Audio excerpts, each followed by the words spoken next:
Welcome to the Stone Library, a video exploring the archaeological and historical evidence of female intellectual leadership in ancient India. Knowledge in ancient India was not gender-restricted. The modern misconception confined Indian women to domestic roles, excluding them from intellectual life.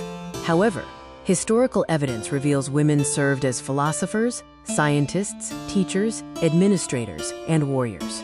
Female intellect permeated the earliest foundational texts. Women were recognized as scholars, contributing directly to the Rig Veda.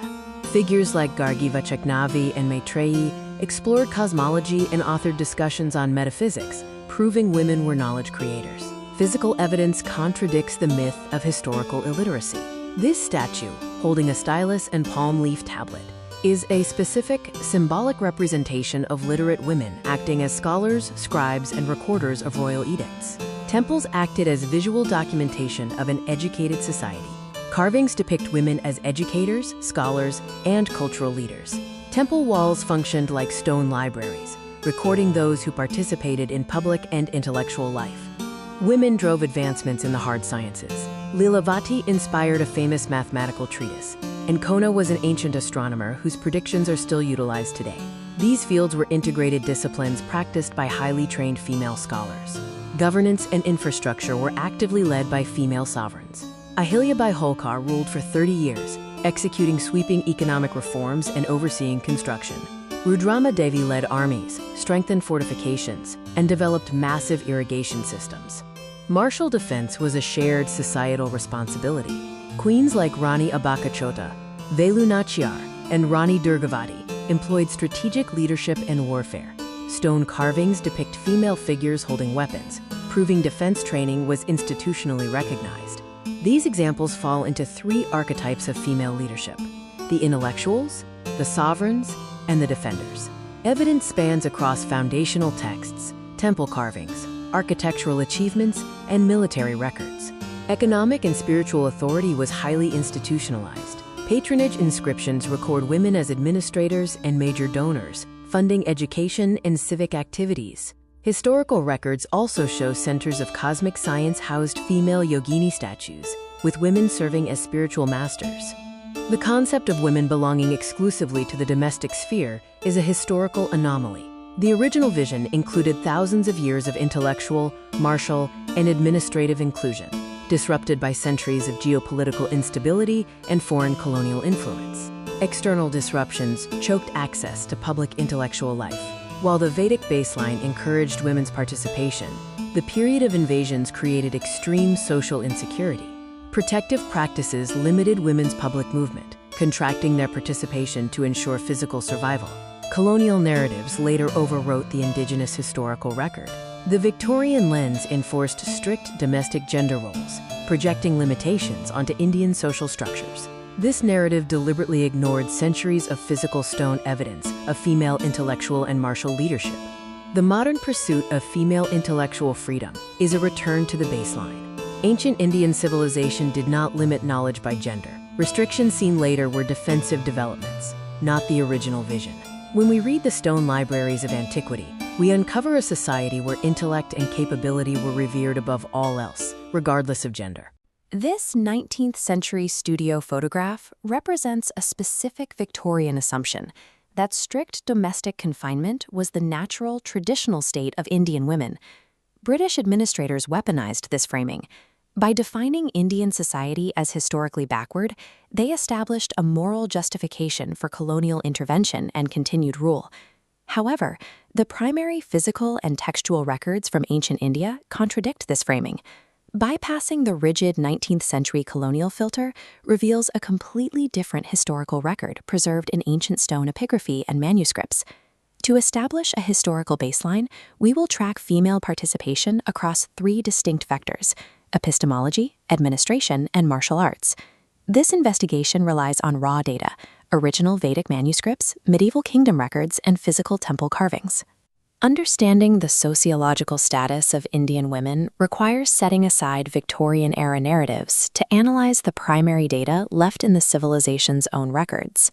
At the earliest point on our timeline, the Vedic period, we find the foundational intellectual structure of the society. Texts from this era define the Brahmavadinis, women who were institutionally recognized and educated as lifelong seekers of philosophical and theological knowledge. This educational system allowed women to engage in public intellectual discourse with reigning monarchs and high-ranking scholars. In the Brihadaranyaka Upanishad, the philosopher Gargi Vachaknavi is recorded debating cosmology and the structural nature of the universe in the court of King Janaka. The records also document Maitreyi, a scholar who conducted philosophical inquiries into metaphysics and the nature of human consciousness. These women were active knowledge creators. Historical documentation indicates that over 20 female sages authored foundational hymns. This manuscript illustrates the technical complexity of the preserved Vedic knowledge systems. Figures like Lokamudra and Ghosha are recorded within these codified pages as original authors of the Rig Veda. Ancient Indian society did not view the creation of advanced knowledge systems as a gender-restricted capability. As the timeline advances into the classical and medieval periods, the data shows female leadership expanding into the applied sciences and administration. Kona served as a preeminent ancient astronomer whose calculations regarding agricultural cycles and mathematics remain relevant in rural India. In mathematics, the scholar Lilavati inspired a foundational treatise that became a standard in mathematical education across the region. Beyond the sciences, female administrative sovereignty was distributed across the subcontinent, from the Kakatiya dynasty to the Gand and Malwa kingdoms. Ahilyabai Holkar ruled the Malwa kingdom for nearly 30 years, implementing economic reforms and overseeing the construction of massive trade networks and water systems. This stone architecture provides physical proof of Ahilyabai's administrative scale and her lasting engineering legacy. This authority extended into martial leadership and defense. Queen Rudramadevi maintained sovereign rule over the Kakatiya dynasty, holding direct command of armies and strengthening regional fortifications. In central India, Rani Durgawati conducted strategic military campaigns to halt the expansion of the Mughal Empire. On the coast, Rani Abaka Chauta utilized intelligence networks and naval warfare tactics against incoming Portuguese colonial forces. The historical records of economic engineering and military command by women contradict the narrative of exclusive domestic confinement. To verify the textual records, we examine the raw, physical archaeology of the subcontinent. Historians analyze ancient Indian temples as lithic records documenting the specific sociological reality of their time. The density of data carved onto these structures serves as a permanent database of professions and social roles.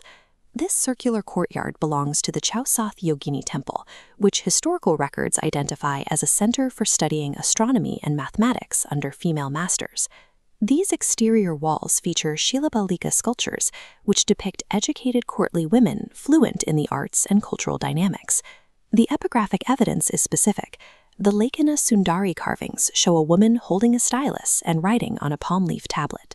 Further evidence appears in the Shasana Sundari sculptures, which depict women actively engraving royal edicts into stone. This visual shows the result of that literacy, ancient Tamil script recording complex administrative and legal codes. These carvings link women directly to state record-keeping and intellectual authority. These records also corroborate accounts of female martial training, with carvings in Chola and Vijayanagara temples showing women in combat postures and weapon drills. The lithic record provides the physical evidence of female literacy, martial training, and scholarly participation in ancient India. If women operated as philosophers and rulers, what specific mechanisms led to their eventual domestic restriction? The timeline from 1000 to 1700 CE indicates a period of widespread geopolitical instability across the subcontinent. Successive foreign invasions created a chronic security crisis. In response to widespread violence, families systematically restricted female mobility as a protective measure. This prolonged instability normalized restrictive social practices, leading to a rise in early marriages and the adoption of purdah. Simultaneously, the localized Gurukul educational systems collapsed as wars ended the state funding and infrastructure that supported them. The decline of the Gurukul system severed women from formalized intellectual spaces they had occupied for centuries. This massive institutional collapse effectively severed the long-standing connection between women and the traditional knowledge base of their ancestors. Finally, British colonial administrators arriving in the 18th century projected their own rigid Victorian gender norms onto this already restricted social structure, codifying those limitations into modern law. The domestic confinement of Indian women was a structural reaction to centuries of geopolitical trauma and colonial interference, not a feature of the original civilization. When we align the primary data points against the historical timeline of disruptions, the sociological reality of the civilization becomes clear. The evidence indicates that ancient India operated on a societal baseline where intellectual capability and sovereign leadership were not restricted by gender.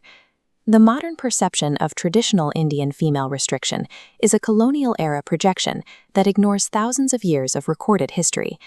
The legacy of the Brahmavadinis shows that participation in the highest levels of thought was built into the society's foundation. Reclaiming India's sociological history requires looking past 19th century prejudice, analyzing the data left behind in its ancient texts and stone libraries.